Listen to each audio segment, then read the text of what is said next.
잡아서 도와주려고 했어요. 그래서 이제 막 각본도 짜고 작전도 짜고 이랬었어요. 그런데 이제 약속대로, 제작대로 그 굶주린 개가 그렇게 들어왔어요. 그래서 이제 그물 안에서 이제 개를 잡으려고 그 119 대원들이 들어가서 손에 이제 가죽 장갑을 끼고 막 개를 만지는데 이 개가 자기를 해보지 않은 줄 알고 얼마나 으르렁대고 사납게 굴고 또 119 대원을 물려고 하고 그렇게 했는지 몰라요. 참 속내를 모르니까 그렇게 하는 것 같아요. 오해하니까 도와주려고 한 건데 아무튼 이제 외국적 그때 개를 잡아서 이제 안정시키고 난 뒤에 그 이제 동물병원에 가서 이제 들다 보니까 목에 쇠줄이 감겨 있는 거예요. 그것도 이제 쇠사슬, 우리 그 철조망 치는 쇠사슬 있죠. 뾰족뾰족한 거. 그게 목에 이렇게 몇 가닥으로 감겨 있는 거예요. 몇 바퀴 돌려가지고. 근데 이 쇠가 이 개가 아마 어릴 때 누군가가 장난으로 묶어놨던 모양이에요. 어릴 때 묶어놨던 이 쇠줄이 그 당시에는 딱 맞았는데 이 개가 커지면서 이 목에 있는 쇠는 그대로 있으니까 이 몸이 커지면서 목에 있는 살까지 다 터져버린 거예요. 그래서 이제 이 목줄을 놓고 119 대원이 카트기를 가져와가지고 딱 하고 이제 커트기를 이제 끊으니까 그때서 이제 다 풀린 거예요. 그리고는 이제 바리깡으로 목에 있는 털을 다 밀고 이 피부를 딱 보니까 피부가 이만큼 이렇게 벌어져 있는 거예요. 턱이 목 밑이 벌어져 있는 거예요. 물을 익혀주니까 물을 마시니까 벌어진 턱 사이로 이 목 사이로 물이 다 새고 핀셋을 집어서 이렇게 들어올려 보니까 거기에 살아있는 구더기들이 이렇게 있는 거예요. 파리가 알을 까서 구더기가 거기 있는 거예요. 그걸 보면서 참 경악을 금치 못하는 그런 상황 속에 이 개가 얼마나 어려웠을까. 그러니까 이 개가 그렇게 사나웠던 거예요. 자기가 고통스러우니까. 개는 몰랐겠죠? 내 삶을 이렇게 옥죄고 있는 이 문제가 어디서 왔는지. 내가 아무리 긍정적으로 생각해 보려고 해도 삶이 안 긍정적이어지고 내가 아무리 행복하다고 말하고 나 자신에게 주문을 걸고 이만하면 자족하다, 이만하면 행복하다. 내가 그래도 저 보시던 집에 끌려가는 그런 개시세는 안 됐잖아. 내 그래도 유기견이지만 자유가 이만큼 있고 내 마음대로 그냥 들락거리고 잘 때 자고 뛰놀고 싶을 때 뛰놀고 밥 먹고 싶을 때 밥 먹고 이렇게 자유가 있는데 긍정적으로 생각하자. 물론 이 말은 이 개가 멍멍멍 이렇게 됐겠죠. 사람처럼 하는 게 아니라. 그런데 자기가 아무리 긍정적으로 생각하려고 멍멍거려도 삶이 계속 살면 살수록 더 목이 갑갑하고 더 숨통이 막혀오고 이 영문을 모르는 거 개는 모르는 거예요. 사람이 해보지 않은 것을 이 개의 수준에서는 이해를 못하는 겁니다. 나중에 알고 보니까 119 대원은 단번에 그냥 1초도 안 되는 그 순식간 그 찰나적인 순간에 탁 하고 카트기로 목줄을 끊어주니까 이 목줄을 끊어주는 것이 사람한테는 전혀 힘든 것도 아니고 수고로운 것도 아니었어요. 단번에 그냥 한 번의 동작으로 탁 하고 끊어져 버렸어요. 힘드는 것이 아니었잖아요. 그런데 사람에게는 너무도 쉬운 이 한 가지의 방법과 해결책을 몰라서 이 개는 하마터면 이제까지도 그렇게 삶을 망가뜨려왔고 앞으로도 평생 사족 팔자 운명에 매여가지고 그렇게 비참하게 살 뻔했어요. 평생을 그렇게 살다가 죽을 뻔했단 말입니다. 이 생을 완전히 낭비하고 허비하고 그렇게 버릴 뻔했어요. 한 번밖에 없는 인생. 그래서 이제 이 사람이 개의 입장에서는 이 문제가 어디서 왔는지 몰라요. 그와 같이 우리 사람의 문제도 이전에 우리가 하나님을 떠나서 마귀가 우리 인생의 전후 이 못된 목줄, 두려움, 염려, 걱정, 근심. 우리가 초반에 우리 드라마도 봤듯이 한 여인이 끊임없이 목마르다고 그 무엇을 채워넣어도 내 인생의 갈증이 해결되지 않는 이 고통. 인생의 목마름은 물을 마셔서 해결되는 것이 아니기 때문에 우리 마음의 질병이고 우리의 생각의 질병이고 내 인생의 문제이기 때문에 이게 물을 마신다고 해결되는 것이 아니었어요. 남자친구가 와도 여타 다른 그런 신흥 종교를 내가 믿어봐도 부닥거리하고 애쓰고 힘써봐도 이 문제는 해결되지 않아요. 이 문제의 해결책은 다른 차원의 노력이 있었어요. 개에게 있어가지고 카트기를 끊는 것은 개한테는 다른 차원이에요. 개의 힘으로는 이 죄를 풀 수 없기 때문에. 그러나 사람한테는 쉬웠어요. 우리 인생의 모든 문제, 우리는 애쓰고 힘써도 해결되지 않는 이 문제, 다른 차원의 것입니다. 이것은 영적인 문제이기 때문에 하나님께 맡기면 하나님께서 우리와 함께 하실 때에 이 목줄이 끊어지는 것입니다. 그래서 오늘 이 자매가 그토록 방황하고 힘들고 자기도 답이 없고 남편도 답이 없었고 내가 배 아파 나온 내 아이들도 답이 없고 당연하고 심지어 우리를 어느 정도 보호해 주겠다고 하셨던 부모님에게도 답이 없는 내가 알고 있는 모든 지인에게 내가 원하는 답이 누구에게도 없는 이게 이제 사람의 고통이잖아요. 그런데 결국 여러분들도 들었겠지만 이 정도의 심각한 문제고 이미 이 정도로 파괴되었다면 이게 복고불능한 거예요. 그것도 우리가 형식적으로는 그냥 아이들을 위해서 마지못해 살고 죽지못해 살 수 있어요. 그러나 그들 내면 속까지도 원수되었던 관계를 서로가 용서하고 보듬어주고 사랑을 다시 고백하고 유년 시절 그렇게 어려운 가운데 상처를 받았을 법한 아이들이 오히려 엄마를 위로하는, 그것도 고1밖에 안 되는, 우리 고1 때 뭐 했습니까? 저는 저 동촌에서 이 듣고 있었는데 죄송합니다. 저 돌발 하는 했어요. 용돈을 안 주니까 자체 조달한다고 어쩔 수 없었어요. 시내에서 놀러온 애들 뭐 저렇게 수많이 치고 난 분명히 다음 오면 주려고 했는데 아무도 오지 않는 거예요. 이런 정도의 문제가 여러분 어떤 상담을 통해서 해결될 것 같아요? 안 되라 생각하는 거예요. 지금 우리 교회 안에 공교롭게도 그 3대가 다 지금 앉아 계세요. 할렐루야. 또 아까도 말했지만 신우에게도 복음이 전도되어져서 이렇게 오빠 가정이 변화되는 걸 보면서 야 말도 안 된다. 또 그렇게 또 이런 복음이 들어가서 또 같은 은혜를 누리고 있고. 사랑하는 여러분, 이것이 결코 지부가 아닙니다.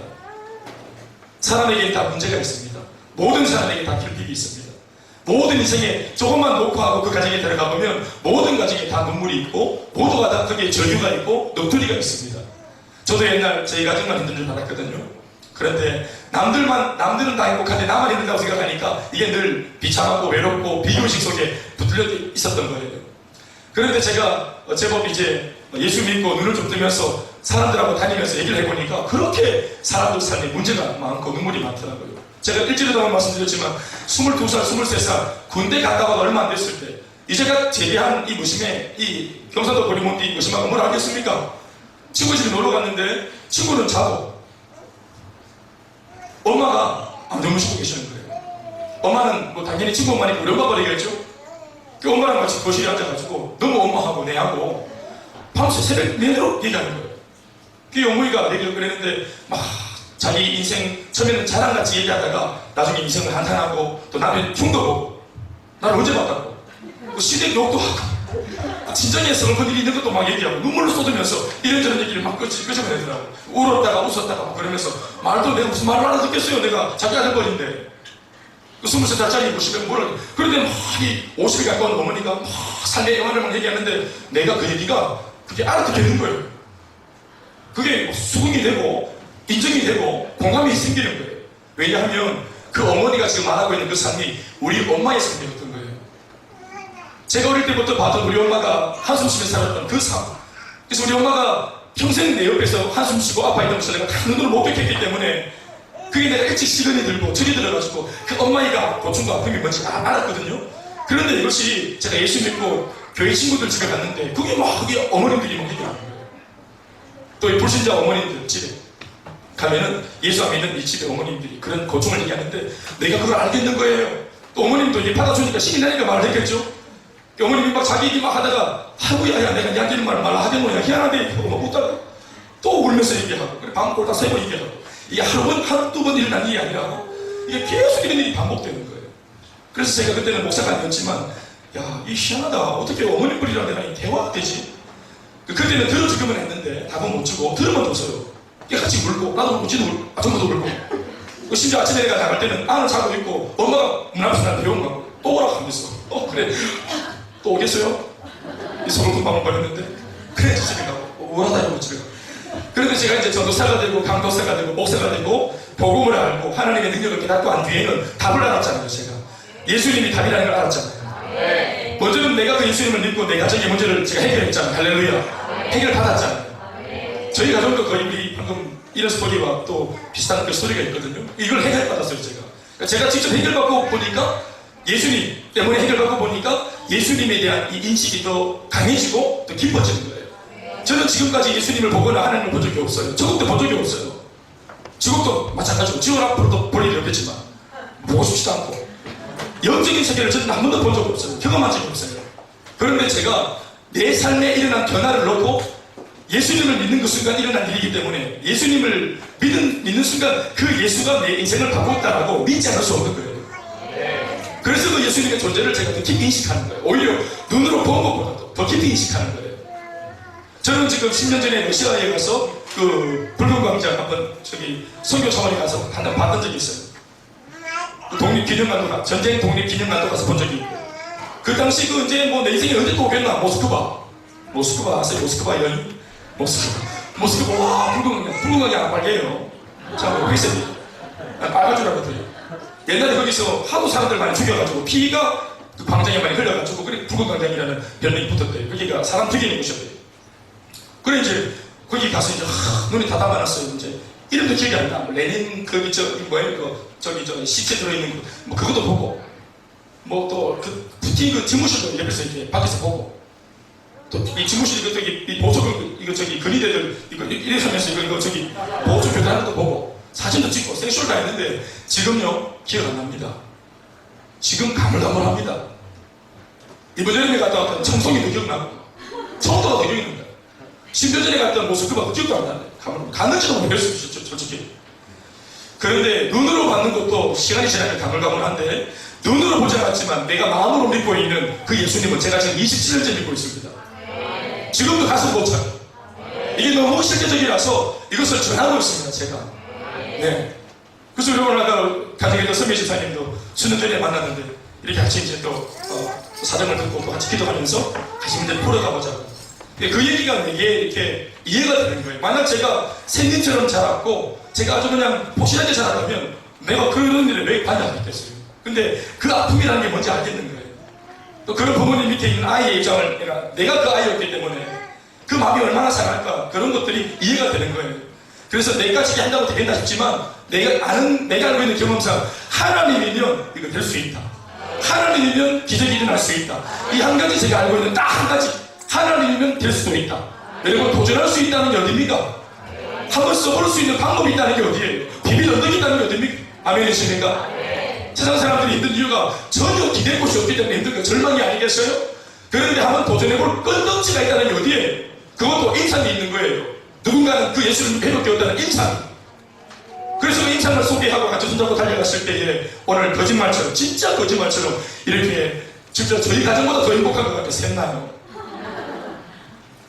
우리 부모보다 더 사랑을 속삭이고 지금 우리 애들 목사 애들인데 우리 집 딸이 3명 있는데 우리 현재하고 현수 더 예쁘게 잘 두고 있어요. 우리 애들보다 목사 딸보다도. 지금 우리 애들 막 띵하니까 막 욕심도 많고 막 저밖에 모르고 막 아빠 퇴근해도 막 들다보도 안 하고 교회 오면 우리 현재가 와가면 목사님 인사하고 이렇게 애들이 또 내 갈 때도 막 목사님 가시라고 이렇게 니는 안 가나 하고 이렇게 예의 바른 아이가 상처가 있다고요? 상처가 있으면 얘네들도 지금 예? 머리부터 발끝까지 한번 딱 잡고 짜고 있어. 상처가 떨어지는 거. 세고 완전히 세다가 생겨요. 사랑하는 여러분, 우리 인생을 돌아보면 제법 결핍들이 있는데요. 나 혼자 결핍이 있는 게 아니라 모든 사람에게 다 결핍이 있어요.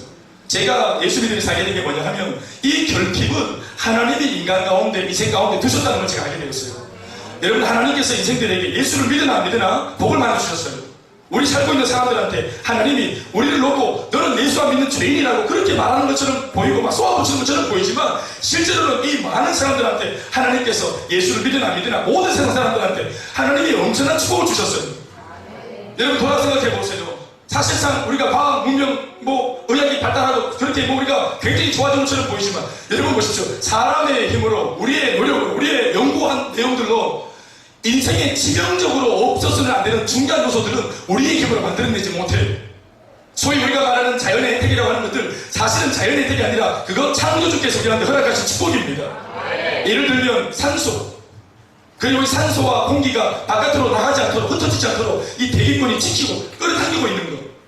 이게 인력으로 됩니까? 우리가 막 공중에 부양해서 막 이리저리 막 날아다니고 헤딩하지 않도록 중력이 당겨주고 이 중력 이거 누가 당기는 겁니까? 이 힘이 어디서 오는 겁니까? 아무리 발달한 과학으로도 나무 하나, 나뭇잎 하나, 사람의 핏방울 하나 우리가 만들어내지 못한다는 걸 아십시오. 그 물속에 있는 많은 물고기 우리 해조류 좋아하시죠? 해산물 좋아하시죠? 이런 거다 우리 회 떠가 먹고 하는 회 물론 양식을 하지만 이건 조금 이렇게 하나님이 하신 것들을 가지고 조금 우리가 이렇게 장난치지만 그 양식 이 자체를 우리가 창작해 낼 수 있나? 그렇지 못합니다. 수많은 그 채소들, 동식물들 우리 가운데 아침마다 떠오르는 태양 밤에 또 우리의 길을 비춰주는 달 사실은 우리 인간에게 가장 없으면 치명적일 수 있는 그런 중요한 요소들 기본적으로 살아갈 수 있는 이 삶의 배경들은 하나님이 무상으로 우리들한테 주신 축복인 줄 믿습니다. 그런데도 불구하고 우리가 하나님이 주신 환경 속에 열심히 사는데 아무리 열심히 살아도 채워지지 않는 그 결핍이 있습니다. 모든 사람에게 결핍이 다 있도록 하나님이 허용하셨어요. 결핍이 있도록. 그런데 우리가 내 삶이 다 괜찮은데 조금 모자라는 것을 놓고 표현할 때 뭐라고 표현합니까? 몇 프로 부족하다? 2% 부족하다. 그런데 천만의 말씀입니다.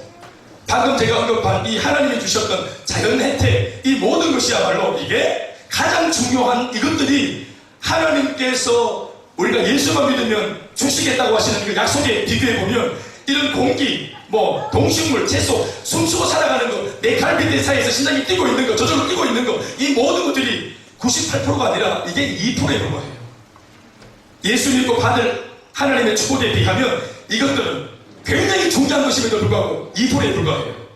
나머지 더 중요한 것들 98%는 예수님 안에 있어요. 예수를 믿을 때 그 98%가 본격적으로 펼쳐져요. 예, 그런데 이를테면 사람 여러분 공기만 마시고 살 수 있나요? 상추 3에다가 삼겹살 굽어가지고 된장 발라가 먹고 그거만 먹고 살 수 있나요? 배만 부르다고 사는 겁니까?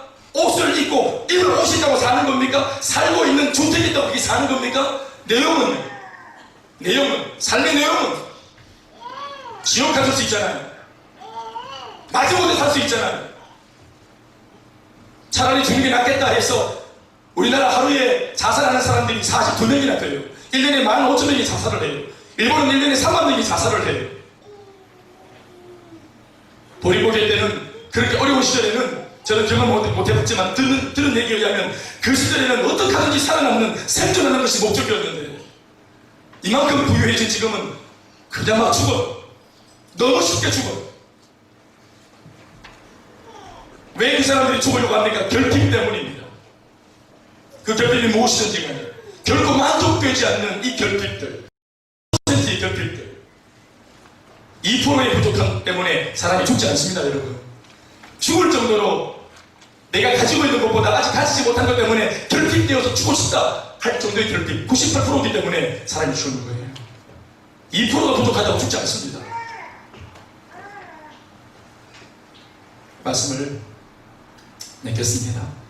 오늘 본문에 보면은 이런 결핍을 가지고 있는 그런 가정이 하나 나오죠. 바로 간질병 걸린 아이의 아빠가 나와요. 성경에 보면은 이 아버지, 이 부자 관계를 놓고 이 가정의 다른 문제에 대해서는 언급하지 않는 것으로 봐서 다른 문제는 없는 것 같아요. 유일하게 이 가정에 문제가 있다면 내 아들, 어린 아들이 태어나서 얼마 안 돼서부터 귀신 들려가지고 계속 몸의 질병, 마음의 질병, 정신의 질병 이런 문제들 때문에 계속 힘들어했다는 거예요. 나중에 정신을 딱 알고 보니까 귀신 들렸다는 것을 알게 됐어요. 귀신 딱 걸리니까 몸도 아프고 정신도 아프고 마음도 아팠어요. 그리고 보호자인 아버지가 이 문제 만난 아이를 데리고 평생을 이 병원 저 병원 용하다는 이런 종교 저런 종교 다 전전하면서 얼마나 낫게 하려고 돈도 쓰고 애도 쓰고 그리고 기대해봤다가 늘 거절당하고 그렇게 해봤겠죠. 실패가 많았어요. 좌절이 많았어요. 여러분, 그랬더니 부모, 보호자인 아버지가 이 끝없는 반복되는 실패와 또 좌절을 통해서 마음이 점점점 굳어갔던 것 같습니다. 오늘 마지막 이 아버지가 믿자마의 본전이다. 마지막으로 한번 걸어본다. 소문이 하도 괜찮으니까 이 소문을 믿어본다. 바로 예수님에 대한 소문이었습니다.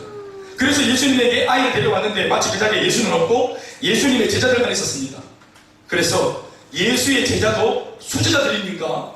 이때까지 따라다니면서 뭔가 좀 많이 배웠겠지. 그래가지고 이 제자들한테 아들을 맡겼는데 제자들이 기도하다가 이 마귀가 발작을 일으키는 걸 보면서 놀래가 뒤로 잡아져 버렸어요. 그래서 낫게 하는 것에 실패했어요. 그 실패를 하고 있는 상황 속에 산에서 기도하시던 예수님이 뚜벅뚜벅 걸어 내려오셨어요. 그리고 물었어요. 뒤늦게. 이 아이 아빠입니까? 보호자입니까? 네, 내가 아빠입니다. 이 아이가 지금 왜 이런 일이 일어납니까? 귀신 들려가지고 어릴 때부터 힘듭니다. 언제부터라고요? 어릴 때부터입니다. 예수님 물었습니다. 언제부터입니까? 따라서 언제부터입니까? 아빠가 대답합니다. 아주 오래되었습니다. 이걸 뭐라고 부르냐면 따라합시다. 고질병. 이걸 고질병이라 하는 거예요. 우리 가정에 오래된 가난, 고질병이죠. 우리 가문의 가문을 이어서 계속 내려왔던 폭력, 외도, 노름, 술 취함, 주사, 그 여러 가지 것들이 있겠죠. 가족력이라고 하는 것만, 유전적인 가족력 말고 가풍에 가풍을 이어서 내려오는 그런 거. 할아버지도 그렇게 살았고 아버지도 그렇게 살았고 나도 그렇게 살 가능성이 높다 하는 것 말이에요. 이걸 가족력이라고 하는데,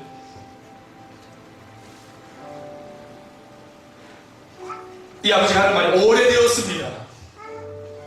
이 말 속에는 불평이 있는 거예요. 원망이 있는 거예요. 이토록 오랫동안 애써봤는데도 지금까지 안 나왔다는 거예요. 그래서 하는 말이, 예수님이 묻지도 않았는데 본인이 바로 보태서 하는 말이, 당신도 뭔가 할 수 있겠거든 한번 해보소. 네, 뭐 그렇게 특별히 믿진 않지만 뭐 그래도 뭐 우리 장독 된다고 내 이번 지사 데려왔으니까 한번 뭐 나사 보이소. 내 소문이 이렇게 들어보이긴 해. 문둥병자도 나사줬고 중풍병자도 앞서서 나사줬고 내 뭐 이래저래 들은 소문이 있습니다. 그래 뭐 이 아도 뭐 나을 수 있겠거든 나설 수 있겠거든 한번 뭐 푸다거리 하든지 뭐 어떻게 뭐 해보 있어. 날 때까지 많이 돌다 왔습니다. 피곤합니다 지금. 그래 이빨 한번 해보시오. 안 되면 빨리 포기하시고. 이런 투로 말을 했습니다. 아버지가. 그러니까 예수님은 다른 거예요. 아, 나 아버지 쎄네. 낯선 남편이 했는데 이런 게 아니고 예수님이 딱 눈을 딱 뜨고는 아버지 나 좀 보세요. 내가 볼 때는 이 가정의 문제는 당신 말대로라면 문제 만난 질병에 걸려있는 이 아들이 문제라고 말하지만 내가 볼 때는 이 아들이 문제가 아니라 보호자로서 문제 많은 아이는 어차피 문제를 뒤집어 썼기 때문에 해결할 방법이 없고 이 아이를 보호자로 데리고 있는 그리고 끔찍이 사랑하는 바람에 버릴 수 없다고 말하고 포기하지 않는 그 아버지에게 이 모든 것이 담긴 것 같은데 그런데 어떻게 친아버지가 되어서 내 아들 내미한테 기대가 없어요? 왜 당신의 아들에 대해서 기대감이 없습니까? 지금 나한테 하는 그 말이 부탁입니까? 화합니까? 짜증입니까? 세상 사람들이 다 안 된다고 말할지라도 끝까지 포기하지 않고 도전을 시도를 끝까지 하려고 몸부림칠 사람이 그게 바로 이 아이 아빠 아닙니까? 100번이나 해봤는데 안 됐습니까? 모든 사람들은 100번이나 했는데 안 됐으면 그만둬라 할지라도 이 아이의 보호자 아버지는 101번째 도전하는 것이 그게 아버지 아닙니까? 내가 보니 아버지가 믿음이 없구만. 이 가정의 진짜 문제는 아버지 당신에게 믿음이 없다는 것입니다. 왜 아들을 포기합니까? 왜 아들을 기대하지 않습니까? 1910년도 일제치하 예비가 들어가 36년 8월달까지 우리가 일제치하 가운데 강등기를 당했습니다. 우리나라로서는 치욕적인 날이었지만 여러분 이 날이 영원할 것 같았습니다. 그 강점기가 영원할 것 같았습니다. 그런데 반드시 36년이 지난 1945년 8월 15일 오전에 광복이 왔습니다. 36년까지 광복이 안 오니까 사람들은 빈정될 수 있었겠죠. 포기할 수 있었겠죠. 게다가 36년 8월 14일까지도 광복이 안 됐을 때 모든 사람들이 포기하고 이건 안 되는 것이라고 말할 수 있었겠죠. 그러나 반드시 예고된 그날에 하나님만이 아시는 그날에 그때에 광복은 왔습니다. 우리 인생에 결핍이 있습니다. 이 가정처럼. 그 결핍은 하나님이 주신 장치입니다. 결코 행복하지 않는 그 뭔가의 결핍 때문에 우리가 더듬어 하나님께로 나오라고 하나님이 우리 인생에 넣어놓으신 장치입니다. 그래서 그 하나님을 내가 믿기로 결정하면 부족했던 98%가 내 인생에 들어오는 것입니다. 그것의 증거로 제가 말할 수 있는 것이 바로 저희 교회 성도들의 표현입니다. 방금 앞서 말씀드린 이런 가정들이 저희 교회에 굉장히 많이 있습니다. 저를 비롯해서. 여기에 답이 있습니다. 여러분들의 결핍, 이제까지 감추고 있었던 치부, 남들에게 말하기 조차 곤란했던 그 문제에 대한 답이 바로 여기 있습니다. 사람이 해결할 수 없는 겁니다. 그것은 앞으로도 해결이 안 됩니다. 그 주님 오셔야 됩니다. 예수님이 오셔야지 그분이 도와주셔야 됩니다. 그런데 놀라운 게 뭔지 아세요? 하나님의 소원이 여러분들을 도와주는 것이래요. 그분의 가장 뜨거운 열망이 여러분들을 기꺼이 돕는 것이래요. 무엇이든지 할 수 있다고 말씀하시는 분이 오늘 이 자리에 서 계십니다. 오늘 이런 은혜가 여러분들에게 있기를 바라고 여러분들의 마음의 문이 열려서 여러분들의 가슴 속에 선명하게 그 예수님이 뚜벅뚜벅 걸어 들어가시는 그런 은혜를 주의로 축원합니다. 기도하겠습니다.